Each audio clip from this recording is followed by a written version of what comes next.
Selamat datang kembali. Hari ini kita akan coba dalami satu materi yang spesifik banget ya.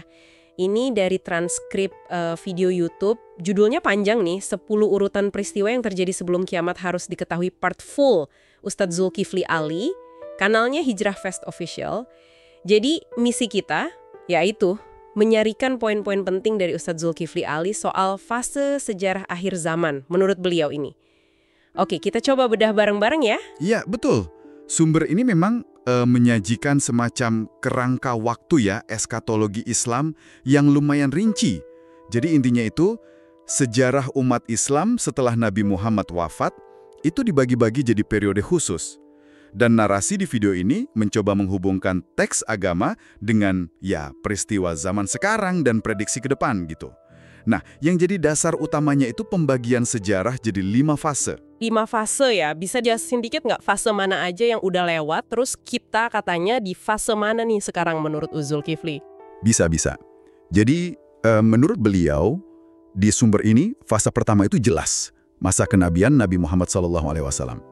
Fase kedua itu masa Khulafaur Rasyidin, para khalifah yang lurus itu. Fase ketiga, masa kerajaan atau dinasti Islam. Nah ini ditekankan berakhirnya 3 Maret 1924, pas runtuhnya Utsmani di Turki. Jadi 3 fase ini dianggap sudah selesai. Kita, kata beliau, sekarang ini lagi jalan di fase keempat. Fase keempat, kedengarannya kok penting ya fase ini. Gimana gambarannya di ceramah itu? Iya, fase keempat ini digambarkannya sebagai periode ujian paling berat gitu. Islam nggak lagi mimpin peradaban global, umatnya banyak tantangan, sampai disebut ghuraba. Ghuraba? Orang asing gitu maksudnya? Ada penekanan juga, pahala buat yang sabar, yang konsisten imannya di fase ini, itu katanya luar biasa besar. Bisa 50 kali lipat pahala sahabat Nabi untuk amalan yang sama. Wah, gede banget ya penekanannya. Terus, ada nggak tanda-tanda spesifik yang disebutin lagi terjadi di fase keempat ini menurut beliau? Ada beberapa yang disorot. Misalnya fenomena negara Arab pada lomba bikin gedung pencakar langit. Terus turunnya salju di Jazirah Arab, kan itu nggak biasa ya? Iya, salju. Aneh juga ya. Lalu ada klaim kalau Jazirah Arab ini kondisinya balik lagi ke zaman jahiliyah. Nah ini dikaitkan sama Ustadz Zulkifli ke pernyataan Putra Mahkota Saudi tahun 2017 sama rencana Saudi Vision 2025. Satu lagi yang penting disebut berdirinya Emirat Islamiyah. Pemerintahan yang jalankan syariat murni independen. Oh iya, itu ditunjuk kemana? Secara spesifik, beliau menunjuk Afghanistan setelah Taliban menang Agustus 2021 itu. Itu dianggap wujudnya. Menarik ya pemetaan tandanya. Terus kok kayaknya fokusnya langsung ke Palestina gitu ya di pembahasan ini? Betul sekali, fokusnya kuat ke sana. Peristiwa di Palestina yang disebut jihad dan ribat di Askalan, ini diidentikan sama Ustadz Zulkifli dengan Gaza, ya, terutama perjuangan bersenjata dan pertahanan di sana. Lebih spesifik lagi, setelah 7 Oktober 2023. Ini dianggap tanda krusial fase 4. Bahkan, paparan ini mengklaim ada kemenangan militer buat pejuang Palestina. Klaim kemenangan ya. Terus ada isu lain juga? Ada juga disebut soal kekhawatiran tentang sapi merah yang katanya udah sampai Israel. Ini dikaitkan ke rencana bangun kuil Sulaiman di lokasinya Masjidil Aqsa. Nah, menurut narasi ini, nanti kalau Palestina merdeka, pusat pemerintahan Islam global atau khilafah itu bakal di Baitul Maqdis, di Yerusalem. Itu jadi titik transisi ke fase 5. Wah, fase kelima ini kayaknya puncaknya ya.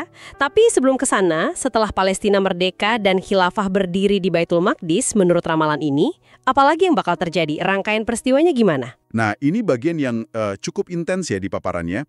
Diramalkan bakal ada rentetan krisis global besar-besaran, krisis ekonomi parah, uang kertas nggak ada nilainya, krisis pangan global, perang dunia ketiga. Waduh, banyak banget. Iya.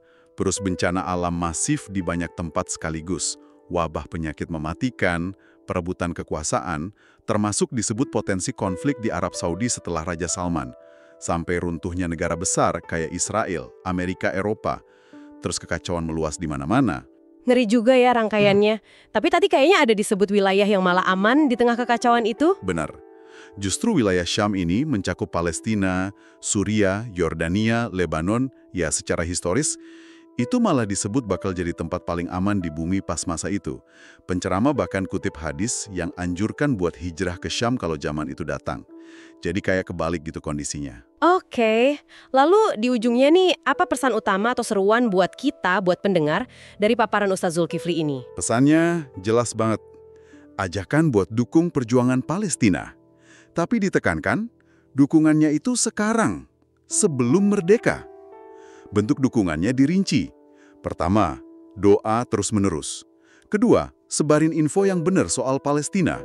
Ketiga, boikot total produk Israel dan pendukungnya. Ini beliau merujuk fatwa MUI nomor 83 tahun 2023 soal hukum dukungan ke Palestina itu.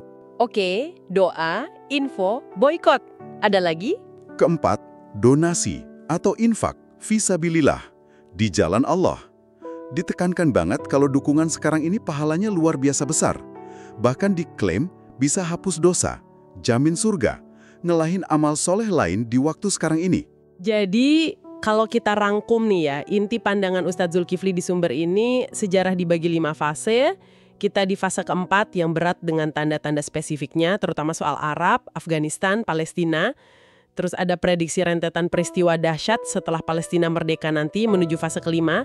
Dan seruan kuat buat kita semua terlibat dukung Palestina sekarang juga. Tepat sekali. Ya, ini kan sebuah narasi eskatologis yang spesifik ya. Mungkin ini bisa jadi bahan renungan buat Anda juga. Gimana sih cara narasi-narasi soal akhir zaman yang coba menghubungkan teks suci, peristiwa dunia, prediksi masa depan kayak gini itu bisa membentuk cara pandang orang atau kelompok? Dan ujung-ujungnya gimana itu bisa mempengaruhi pilihan tindakan mereka? Apa yang mereka anggap penting dilakukan sekarang? Ini persimpangan yang menarik ya, antara keyakinan, tafsir sejarah, dan visi masa depan.